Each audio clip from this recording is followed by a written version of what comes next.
எதிர்காலம் வரும், என் கடமை வரும், இந்த கூட்டத்தின் ஆட்டத்தை ஒழிப்பேன். மே 4, 2026 இதை கேட்டுட்டு இருக்கிற நீங்க இந்த நாளை கொஞ்சம் கற்பனை செஞ்சு பார்க்கணும்.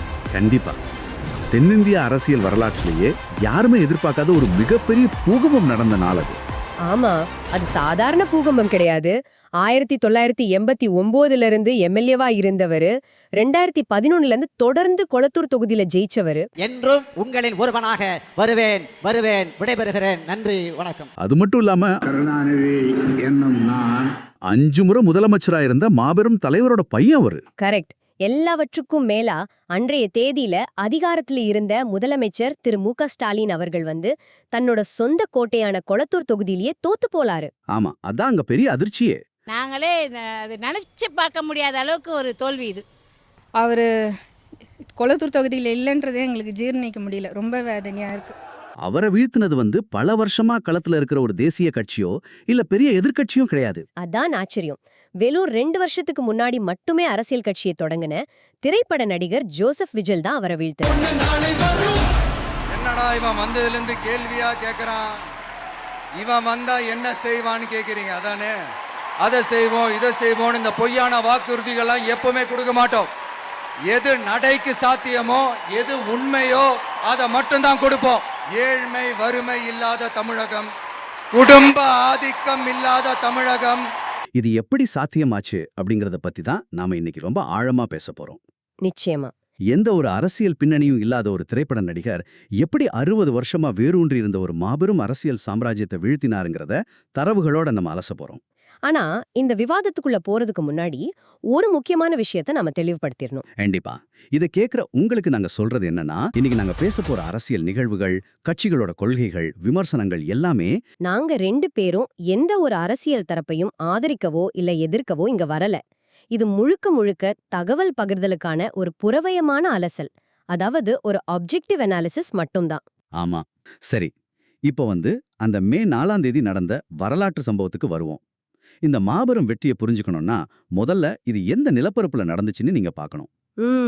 தமிழ்நாடு இந்தியாவுல ஏதோ ஒரு சாதாரண மாநிலம் கிடையாது இல்லையா? கண்டிப்பா இல்ல. மொத்த உள்நாட்டு உற்பத்தியில, அதாவது ஜிடிபியில இந்தியாவோட 2வது மிகப்பெரிய பொருளாதார மாநிலம் தமிழ்நாடு. ஓ, அப்படியா? ஆமா, 76 மில்லியன் மக்கள் தொகையை கொண்ட மாநிலம். இதை இன்னும் எளிமையா சொல்லணும்னா, இங்கிலாந்து நாட்டோட மொத்த மக்கள் தொகையை விட அதிக மக்கள் தொகை கொண்ட ஒரு இடம் இது. ஆத்தி, இங்கிலாந்தை விடவா? ஆமா, இங்கதான் 1967 இருந்து சரியா 59 வருஷமா தொடர்ந்து திமுக அல்லது அதிமுகன்னு 2 பெருங்கட்சிகள் மட்டும்தான் மாறி மாறி ஆட்சி செஞ்சுட்டு வந்திருக்காங்க. கருணாநிதி என்னும் நான், ஜெயலலிதா என்னும் நான், முத்துவேல் கருணாநிதி ஸ்டாலின் என்னும் நான். அந்த 60 வருஷம் இரு கட்சி ஆதிக்கத்தை தான் விஜய் இப்போ உடைச்சிருக்காரு. சி ஜோசப் விஜய் எனும் நான் தன்னோட முதல் தேர்தல்லையே 234 தொகுதிகள்ல 108 தொகுதிகளை கைப்பற்றி 35% வாக்குகளை வாங்கியிருக்காரு. இங்க ஆச்சரியப்பட வைக்கிற ஒரு விஷயம் என்னன்னா, இந்த 108 தொகுதிகள் அப்படிங்கிறது சாதாரண விஷயமே கிடையாது.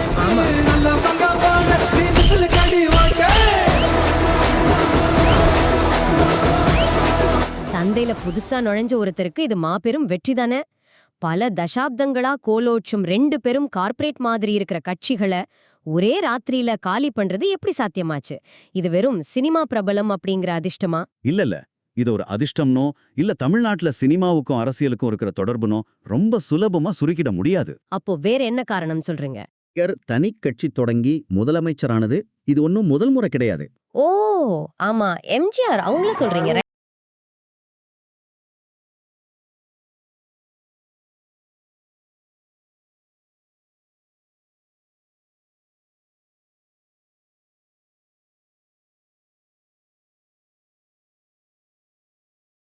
1977 திரு எம்ஜிஆர் ராமச்சந்திரன் அவர்கள் முதலமைச்சரான முதல் நடிகர் அப்படிங்கிற சாதனையை படைச்சாரு. அப்போ அவர் வாங்கின வாக்கு சதவீதம் எவ்வளவு தெரியுமா? 33.5%. வாவ்! அப்போ அந்த சாதனைய இப்போ விஜய் முறியடிச்சிருக்காருன்னு சொல்ல வரீங்க. ஆமா, சரியா 49 வருஷமா தமிழ்நாட்டுல பல நடிகர்கள் அரசியலுக்கு வந்தாலும் யாராலையும் தொட முடியாத அந்த எம்ஜிஆரோட சாதனைய விஜய் இப்போ 35% வாக்குகள் மூலமா உடைச்சிருக்காரு. கேட்கறதுக்கே பிரமிப்பா இருக்கு. வெளியில இருந்து பாக்குறவங்களுக்கு இது ஏதோ நேத்து கட்சி ஆரம்பிச்சு இன்னைக்கு ஜெயிச்ச மாதிரி தெரியலாம். ஆனா அதுதான் உண்மை இல்ல. மூலக்கட்டுரையோட தரவுகளை கூர்ந்து கவனிச்சா ஒரு விஷயம் ரொம்ப தெளிவா புரியும். இதுக்கு பின்னாடி 30 வருஷம் உழைப்பும் ரொம்ப நுட்பமான வியூகமும் இருக்கு. 30 வருஷம் உழைப்பா? கோடி பேர் காட்ட வெளியில.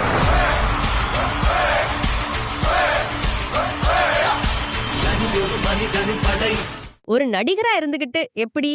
பாத்தீங்கன்னா தமிழ்நாட்டுல திரைப்பட நடிகர்களோட ரசிகர் மன்றங்கள் அப்படிங்கிறது வெறும் குடிபிடிக்கிற மன்றங்கள் கிடையாது. அது ஒரு தனி நிறுவன அமைப்பாவே செயல்படுது. அதாவது ஒரு கார்ப்பரேட் ஸ்ட்ரக்சர் மாதிரி சொல்றீங்களா? ஆனா கிட்டத்தட்ட ஆமா. அவங்களுக்கு என்று தலைவர்கள், பொருளாளர்கள், மாவட்ட அளவிலான கிளைகள், உறுப்பினர் அட்டைகள் அப்படின்னு ஒரு தெளிவான படிநிலை அமைப்பு இருக்கு.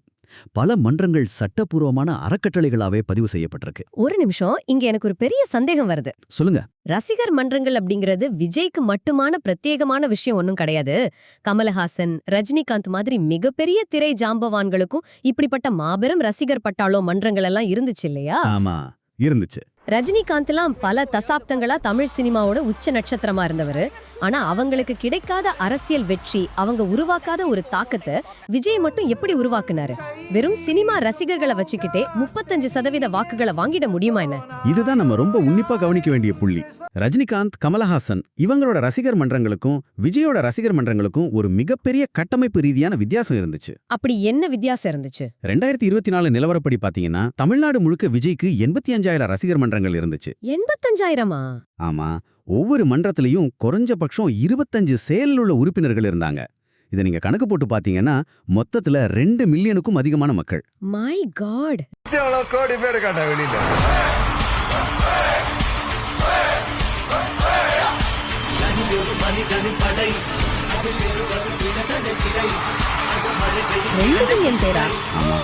ஒரு அரசியல் கட்சிக்கு மிக கடினமான, அதிக நேரம் மற்றும் பணம் செலவாகிற ஒரு விஷயம் என்ன தெரியுமா? ஒவ்வொரு வாக்குச்சாவடிக்கும் ஆட்களை நியமிக்கிறது தான். ஓ, இந்த பூத் கமிட்டின்னு சொல்வாங்களே, அது சொல்றீங்களா? கரெக்ட், அதேதான். இந்த பூத் கமிட்டி அப்படிங்கிறது ஆக்சுவலா என்ன? அது ஏன் அவ்வளவு முக்கியம்னு கொஞ்சம் விளக்க முடியுமா? நாம அடிக்கடி செய்திகள்ல இதை கேக்குறோம். ஆனா சாதாரண மக்களுக்கு இதோட உண்மையான வேலை என்னன்னு அவ்வளவா தெரியறதில்ல. நிச்சயமா. தேர்தல்ல ஜெயிக்கிறது அப்படிங்கிறது மேடையில அழகா பேசுறதோ இல்ல சமூக வலைத்தளங்கள்ல ட்ரெண்ட் பண்றதோ கிடையாது. பின்ன வேற என்ன? தேர்தல் நடக்கிற அந்த நாள்ல உங்க பகுதியில இருக்கிற பள்ளிக்கூடத்திலயோ இல்ல சமுதாய கூடத்திலயோ நடக்கிற வாக்குப்பதிவுக்கு மக்களை நேர்ல அழைச்சிட்டு வர்றதுதான் உண்மையான சவாலே. ஓஹோ. ஒரு பூத் கமிட்டி அப்படிங்கிறது அந்தந்த தெருக்கள்ல உள்ள 10 இருந்து 15 பேர் கொண்ட ஒரு குழு. இவங்க கிட்ட வாக்காளர் பட்டியல் இருக்கும். சரி. யார் யார் எந்த கட்சிக்கு வாக்களிப்பாங்க, யார் இன்னும் ஓட்டு போட வரல அப்படின்னு பார்த்து காலையிலே அவங்க வீட்டு கதவை தட்டி அவங்கள வாக்குச்சாவடிக்கு அழைச்சிட்டு வர்றதுதான் இவங்களோட வேலையே. இதுக்காகத்தான் அரசியல் கட்சிகள் கோடிக்கணக்குல செலவு பண்றாங்க. இப்ப புரியுது. அப்போ விஜய் இந்த வேலையை ரொம்ப சுலபமா செஞ்சுட்டாரா? சுலபமா இல்ல, ஆனா ரொம்ப அமைதியா செஞ்சு முடிச்சிட்டாரு. உதாரணத்துக்கு பாத்தீங்கன்னா தேசிய அளவுல பாரதிய ஜனதா கட்சிக்கு எப்படி RSS அமைப்பு பல தசாப்தங்களா பணியாற்றி ஒரு பெரிய அடித்தளத்தை உருவாக்கி கொடுத்துச்சோ அதே வேலைய விஜய் தன்னோட ரசிகர் மன்றங்கள் மூலமா செஞ்சு முடிச்சிருக்காரு. வாவ், இது ரொம்ப ஆழமான ஒரு ஒப்பீடு. ஆமா, அவரோட ரசிகர் மன்றங்கள் பல வருஷமா ரத்த தான முகாம்கள் நடத்துறது, வெள்ளப்பேரிடர் காலங்கள்ல உணவு வழங்குறது அப்படின்னு ஒரு மாற்று சமூக அமைப்பாவே செயல்பட்டு வந்திருக்கு. அப்போ கட்சி தொடங்குறதுக்கு முன்னாடியே இவங்க தயாரா இருந்திருக்காங்க. கரெக்ட். கட்சி தொடங்குறதுக்கு முன்னாடியே மன்ற தலைவர்கள் எல்லாம் மாவட்ட ஒருங்கிணைப்பாளர்களா மாறிட்டாங்க. தொண்டர்கள் பிரச்சாரகர்களா மாறிட்டாங்க. இதுல இருந்து என்ன தெரியுதுன்னா, விஜய் 2024ல ஒரு அரசியல் கட்சிய புதுசா உருவாக்கல. தங்கிட்ட ஏற்கனவே இருந்த ஒரு மாபெரும் ராணுவ அமைப்ப அரசியல் கட்சியா பதிவு மட்டும்தான் செஞ்சிருக்காரு. ரைட்? 100% உண்மை. ஆனா எனக்கு இன்னொரு கேள்வியும் வருது. உங்க சுத்தி எவ்வளோ பெரிய கட்டமைப்பு இருந்தாலும் மக்கள் கிட்ட ஒரு மாற்றத்துக்கான மனநிலை இருக்கணும் இல்லையா? நிச்சயமா. மார்க்கெட் ரெடினஸ் சொல்றது ரொம்ப முக்கியம். பல வருஷமா 2 பெரிய கட்சிகள் கோலோச்சும் ஒரு சந்தையில மக்கள் ஏன் திடீர்னு ஒரு புது நபரை கொண்டு வரணும்? நீங்க சொல்றது ரொம்ப கரெக்ட். இங்கதான் நாம தமிழ்நாட்டோட வாக்காளர் விகிதத்தை கவனிக்கணும். 2026 நிலவரப்படி தமிழ்நாட்டோட மொத்த வாக்காளர்கள்ல 31% பேர், அதாவது சுமார் 18 மில்லியன் மக்கள் 30 வயசுக்கு உட்பட்டவங்க. ஓ, இவ்ளோ பெரிய இளைய சமுதாயமா? ஆமா. இந்த இளைய தலைமுறைக்கு முந்தைய தலைமுறையோட அரசியல் உணர்வுகள் எதுவும் கிடையாது. அதாவது அந்த பழைய கால அரசியலை அவங்க பார்க்கலன்னு சொல்றீங்க. கரெக்ட். கருணாநிதிக்கும் ஜெயலலிதாவுக்கும் இடையில நடந்த அந்த தீவிரமான அரசியல் மோதல்கள், நள்ளிரவு கைதுகள், சட்டமன்ற மோதல்கள் எல்லாமே இவங்களுக்கு வெறும் வரலாற்று பாடப்புத்தகம் மாதிரிதான்.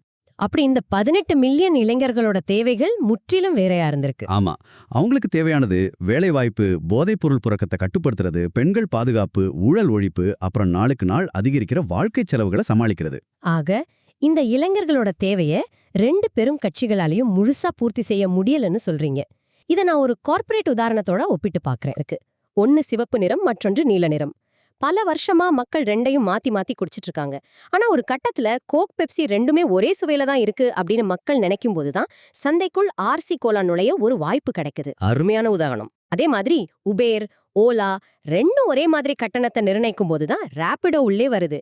ஐபோனும் கேலக்சியும் ஒரே மாதிரி தோற்றம் அளிக்கும் போதுதான் OnePlus உருவாகுது. கரெக்ட். அதே போல 2 பிரதான அரசியல் கட்சிகளும் ஒரே மாதிரி செயல்பட்டப்போ உருவான அந்த அரசியல் வெற்றிடத்துல தான் விஜய் உள்ள நுழைஞ்சாரா? மிக சரியா சொன்னீங்க. இதத்தான் அந்த மூலக்கட்டுரையும் சுட்டி காட்டுது. திமுக, அதிமுக ரெண்டுமே பார்க்கறதுக்கு ஒரே மாதிரி மாறத் தொடங்கிடுச்சு அப்படிங்கிற ஒரு பிம்பம் இளைய தலைமுறைக்கு உருவாச்சு. எப்படி ஒரே மாதிரி? கொள்கைகள் வேற வேறையாச்சே. கொள்கைகள் வேறையா இருந்தாலும் ரெண்டுமே இலவசங்களை அறிவிக்கிறதுலயும், 2 தரப்புலயும் கடுமையான ஊழல் குற்றச்சாட்டுகள் இருக்கிறதுலயும், கொள்கை ரீதியான வேறுபாடுகளை இழந்து நிக்கிறதுலயும் ஒரே திசையில தான் பயணிச்சாங்க. ஓ, அப்போ மக்களுக்கு பெரிய வித்தியாசம் தெரியல. ஆமா, வழக்கமான ஆளுங்க கட்சி மீதான அதிருப்தி அப்படிங்கறத தாண்டி 2 கட்சிகளுமே ஒண்ணுதான் அப்படிங்கிற எண்ணம் உருவானது விஜய்க்கு மிகப்பெரிய சாதகமா அமைஞ்சது. இது மட்டும் தானா, இல்ல வேற ஏதாவது காரணமும் இருக்கா? இன்னொரு முக்கியமான காரணமும் இருக்கு. துணை முதலமைச்சரா மு.க. ஸ்டாலினோட பையன் திரு உதயநிதி ஸ்டாலின் நியமிக்கப்பட்டது அந்த இளைஞர்கள் மத்தியில ஒரு குடும்ப அரசியல் அப்படிங்கிற பிம்பத்தை வலுவாக்குச்சு. ஆமா, அது விஜய்க்கு ஒரு நல்ல அரசியல் எதிரி பிம்பத்தை உருவாக்கி கொடுத்திருக்கோம். கண்டிப்பா. அவரோட தாரக மந்திரம் ரொம்ப சிம்பிள். அவங்க ஊழல்வாதிகள், நான் அவங்கள ஒருத்த கிடையாது அப்படிங்கிறது தான். இந்த நான் அவங்கள ஒருத்தன் கிடையாது அப்படிங்கிற பிம்பம் நிச்சயமா இளைஞர்களை ரொம்பவே கவர்ந்திருக்கும். ஆனா இதெல்லாம் ரொம்ப நல்லா போயிட்டு இருந்த நேரத்துல ஒரு மிகப்பெரிய சர்க்கிள் விஜயோட அரசியல் எதிர்காலத்தையே கேள்விக்குறியாக்குச்சு, இல்லையா? ஆமா, அந்த கரூர் சம்பவத்தை தானே சொல்றீங்க?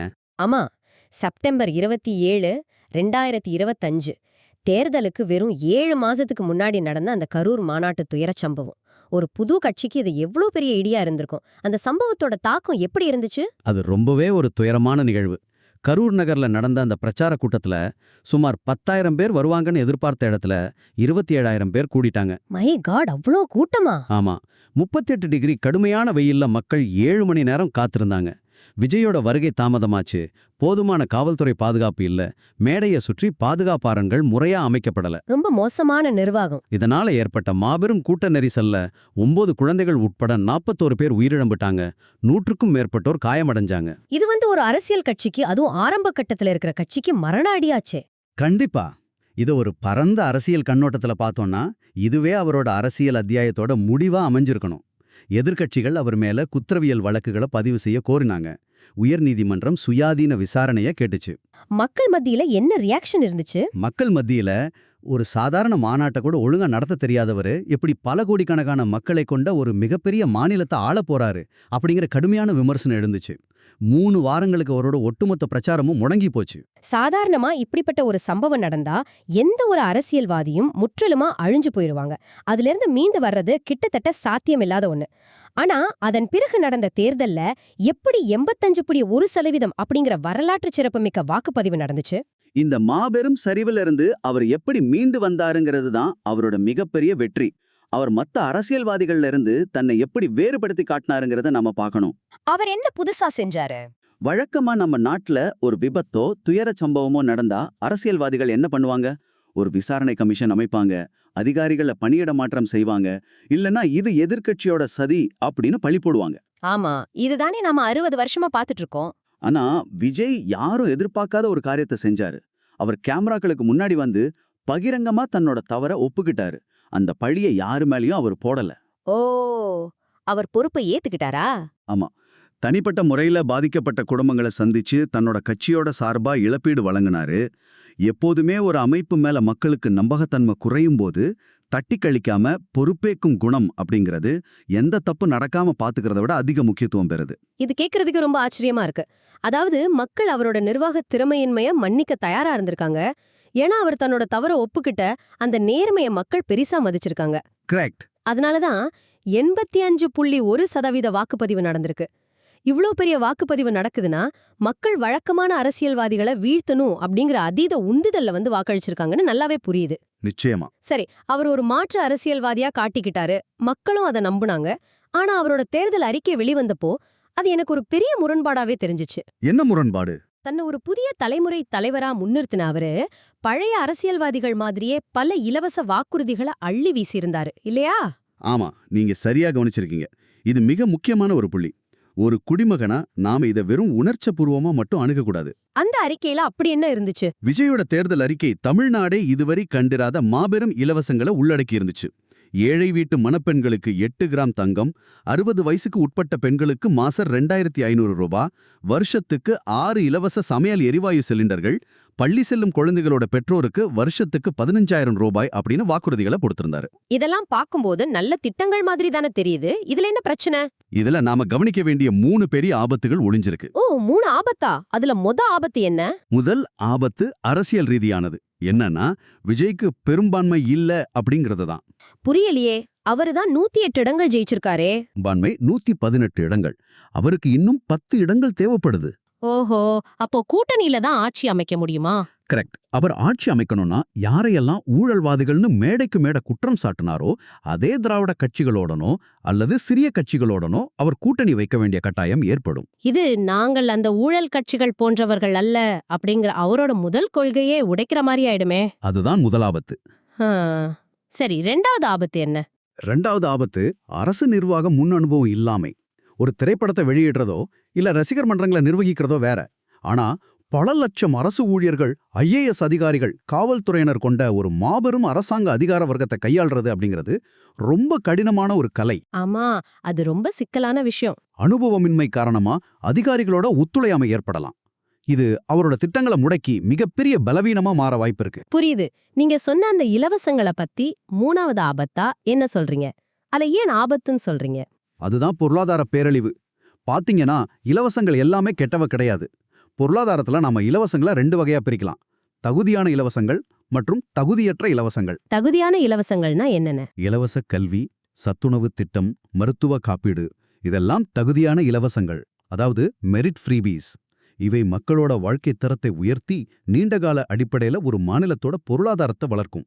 அப்போ தகுதியற்ற இலவசங்கள்னா? மாசம் 2,500 ரூபாய் பணம், இலவச தங்கம், இந்த மாதிரி நான் மெரிட் ஃப்ரீபீஸ் எல்லாமே தகுதியற்ற இலவசங்கள். இது மாநிலத்தோட கஜானாவை முற்றிலுமா காலி செஞ்சிடும். ஓ, அந்த அளவுக்கு பாதிப்பு வருமா? ஆமா, ஒரு மாநிலத்தோட வருமானம் முழுவதும் இப்படி பணமாவே கொடுக்கப்பட்டுட்டா புதிய சாலைகள் போடவோ, தொழிற்சாலைகள் கட்டவோ, வேலைவாய்ப்புகளை உருவாக்கவோ அரசுகிட்ட பணம் இருக்காது. அது ஒரு பெரிய பின்னடைவா இருக்குமே. கண்டிப்பா. பொருளாதார வல்லுநர்களோட கணிப்புப்படி விஜயோட இந்த வாக்குறுதிகளை நிறைவேற்ற பல பல்லாயிரம் கோடிகள் வருஷந்தோறும் தேவைப்படும். இதனால மாநிலம் பெரும் கடன் வலையில சிக்கி தவிக்கும். ஆக இது ஒரு ரொம்ப சிக்கலான நிலைமை. அவர் தன்னோட வாக்குறுதிகளை நிறைவேற்றினா மாநில பொருளாதாரம் சிதையும், எந்த புதிய முதலீடுகளும் வராது. கரெக்ட். ஒருவேளை பணம் இல்லாம அவர் வாக்குறுதிகளை நிறைவேற்றலன்னா அவரை நம்பி வாக்களிச்ச அந்த இளைஞர்களும் மக்களும் அவர் மேல கடுமையான கோபமடைவாங்க. இது 2 பக்கமும் கூர்மையான கத்தி மேல நடக்கிற பயணம் மாதிரி தான் இருக்கு. உண்மைதான். சரி, இந்த முழு அலசலையும் நாம ஒரு கட்டமைப்பிற்குள் கொண்டு வந்தோம்னா, ஒரு பக்கம் 30 வருஷமா அடிமட்ட அளவுல பூத் கமிட்டிகளா மிக நேர்த்தியா வளர்க்கப்பட்ட ரகசிய அமைப்பு. இன்னொரு பக்கம் 2 பெரும் கட்சிகளுக்கிடையான தேக்கம் மற்றும் மக்கள் மத்தியில் இருந்த மாற்று அரசியலுக்கான அந்த வெற்றிடம். மற்றொரு பக்கம் தன் வாழ்வுல நடந்த ஒரு மாபெரும் துயரச் சம்பவத்துல தன்னோட சொந்த தவற தைரியமா ஒப்புக்கிட்ட நேர்மை. சரியா சொன்னீங்க. இந்த 3 விஷயங்கள் தான் ஒரு திரைப்பட நடிகரை இன்னைக்கு 76 மில்லியன் மக்களை கொண்ட ஒரு பிரம்மாண்டமான மாநிலத்தோட முதலமைச்சராக்கியிருக்கு. நிச்சயமா சரி. ஆனா நம்ம ஒன்னு புரிஞ்சுக்கணும்.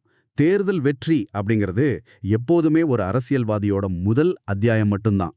உண்மையான புத்தகம் இனிமேல் தான் எழுதப்படணும். ஆமா, அதத்தான் இதை தொடர்ந்து கேட்டுட்டு இருக்கிற உங்ககிட்டயும் நாங்க சொல்ல விரும்புறோம். இதை நீங்க கொஞ்சம் ஆழமா சிந்திச்சு பாருங்க. ஒரு தேர்தலை வெல்வதற்கு தேவையான திறமைகள், உணர்ச்சிகரமான பேச்சுகள், வியூகங்கள் முற்றிலுமா வேற. நிச்சயமா. ஆனா இவ்ளோ பெரிய மக்கள் தொகையை கொண்ட ஒரு மாபெரும் மாநிலத்தை, அதோட சிக்கலான பொருளாதாரத்தை, அதிகார வர்க்கத்தை எந்த சரிவும் இல்லாம நிர்வகிக்க தேவையான திறமைகள் முற்றிலும் வேற. கரெக்ட். தேர்தலை வெல்வது அப்படிங்கிறது ஒரு கவிதை எழுதுற மாதிரி, ஆனா அரசாங்கத்தை நடத்துறது அப்படிங்கிறது ஒரு சிக்கலான கணக்க போடுற மாதிரி. தேர்தல் அப்படிங்கிறது எப்போதுமே எளிதான ஒரு பகுதி தான். உண்மையான சவால் இனிமேல் தான் விஜய்க்கு தொடங்க போகுது. ஆமா, அவர் எப்படி இதை ஹேண்டில் பண்ண போறாருன்னு நம்ம பொறுத்திருந்து தான் பார்க்கணும். அடுத்த 18 மாசங்கள்ல அவர் எடுக்க போற ஒவ்வொரு முடிவும், இலவசங்களை அவர் கையாள போற விதமும் அவரோட எதிர்காலத்தை தீர்மானிக்கும். அவர் எம்ஜிஆரை போல வரலாற்றுல பொன்னெழுத்துக்களா நிலைநிறுத்தப்படுவாரா, அல்லது நிர்வாகத் திறமையின்மையால மற்ற சாதாரண நடிகர் அரசியல்வாதிகளைப் போல மக்களால் நிராகரிக்கப்பட்டு காலப்போக்கில் காணாமல் போவாரா? இதை நீங்களே சிந்திச்சு பாருங்க. கண்டிப்பா மக்கள் இதை யோசிக்கணும். இந்த ஆழமான அலசல்ல இவ்ளோ நேரம் எங்களோட பயணிச்சதுக்கு, உங்க நேரத்தை செலவிட்டதற்கு மிக்க நன்றி. மீண்டும் அடுத்த ஒரு சுவாரஸ்யமான அலசலில் சந்திப்போம்.